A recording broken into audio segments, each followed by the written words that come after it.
মেয়াদ শেষের আগেই কূটনৈতিক পাসপোর্ট ও সরকারি বাসা ছাড়ছেন উপদেষ্টারা। আগামী 12 ফেব্রুয়ারি অনুষ্ঠিত হতে যাচ্ছে জাতীয় সংসদ নির্বাচন ও গণভোট। এই নির্বাচনের মধ্য দিয়ে শেষ হবে অন্তর্বর্তীকালীন সরকারের মেয়াদ। তবে এর আগে উপদেষ্টারা কূটনৈতিক পাসপোর্ট ছাড়ছেন। এর মধ্যে কয়েকজন জমা দিয়েছেন তাদের লাল পাসপোর্ট। সংশ্লিষ্ট সূত্রে জানা গেছে, অন্তর্বর্তী সরকার ও উপদেষ্টারা তাদের সরকারি বাসভবন ও কূটনৈতিক পাসপোর্ট সংশ্লিষ্ট দপ্তরে ফেরত দেওয়া শুরু করেছেন। সংশ্লিষ্ট কর্মকর্তারা জানান, গত 20 জানুয়ারি থেকে 2 ফেব্রুয়ারি পর্যন্ত তারা বিশেষ পাসপোর্ট ছাড়িয়ে সাধারণ পাসপোর্টের জন্য আবেদন করেছেন। আবেদনকারীদের তালিকায় রয়েছেন অর্থ উপদেষ্টা সালাউদ্দিন আহমেদ, আইন বিচার ও সংসদ বিষয়ক উপদেষ্টা আসিফ নজরুল, স্বরাষ্ট্র উপদেষ্টা মেজর জেনারেল অবসরপ্রাপ্ত মোহাম্মদ জাহাঙ্গীর আলম চৌধুরী, গৃহায়ন ও গণপূর্ত উপদেষ্টা আদিলুর রহমান খান, শিক্ষা উপদেষ্টা চৌধুরী রফিকুল আবরার, বিদ্যুৎ ও জ্বালানি উপদেষ্টা মোহাম্মদ ফাউজুল কবির খান, প্রাথমিক ও গণশিক্ষা উপদেষ্টা অধ্যাপক ডাক্তার বিধানরঞ্জন রায় পোদ্দার, তথ্য ও সম্প্রচার এবং পরিবেশ উপদেষ্টা সৈয়দা রিজওয়ানা হাসান এবং সংস্কৃতি উপদেষ্টা মুস্তফা সরোয়ার ফারুকী।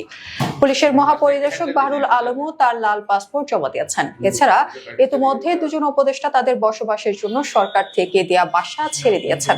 বাসাটি বুঝে নেওয়ার জন্য তারা গৃহায়ন ও গণপূর্ত মন্ত্রণালয়ে চিঠি দিয়েছেন। এছাড়া গৃহায়ন ও গণপূর্ত উপদেষ্টা আদিলুর রহমান খান এবং বিদ্যুৎ ও জ্বালানি উপদেষ্টা মোহাম্মদ ফাউজুল কবির খান সরকারি বাসা ছাড়ার বিষয়ে চিঠি দিয়েছেন। আরো কয়েকজন উপদেষ্টা আগামী 12 ফেব্রুয়ারি অনুষ্ঠেয় জাতীয় সংসদ নির্বাচনের আগে সরকারি বাসা ছেড়ে দেবেন এবং কূটনৈতিক পাসপোর্ট জমা দেবেন। সরকারি আবাসন পরিদপ্তরের পরিচালক মোহাম্মদ আসাদুজ্জামান বলেছেন, একজন উপদেষ্টার সরকারি বাসা ছেড়ে দেওয়ার চিঠি আমাদের দপ্তরে এসেছে। 31 জানুয়ারি তিনি বাসা ছেড়েছেন বলে চিঠিতে উল্লেখ করেন। এদিকে গত রোববার ডিপ্লোম্যাটিক করেসপন্ডেন্স অ্যাসোসিয়েশন বাংলাদেশে আয়োজিত এক অনুষ্ঠানে পররাষ্ট্র উপদেষ্টা মোহাম্মদ তৌহিদ হোসেন বলেন, ভবিষ্যতে বিদেশ সফরে প্রয়োজন বিবেচনায় সময় মতো ভিসা পেতে অন্তর্বর্তীকালীন সরকারের উপদেষ্টাদের অনেকে আগে ভাগেই কূটনৈতিক পাসপোর্ট জমা দিচ্ছেন। তবে তিনি এবং তার স্ত্রী কেউই এখনো কূটনৈতিক পাসপোর্ট জমা দেননি বলে জানান তিনি।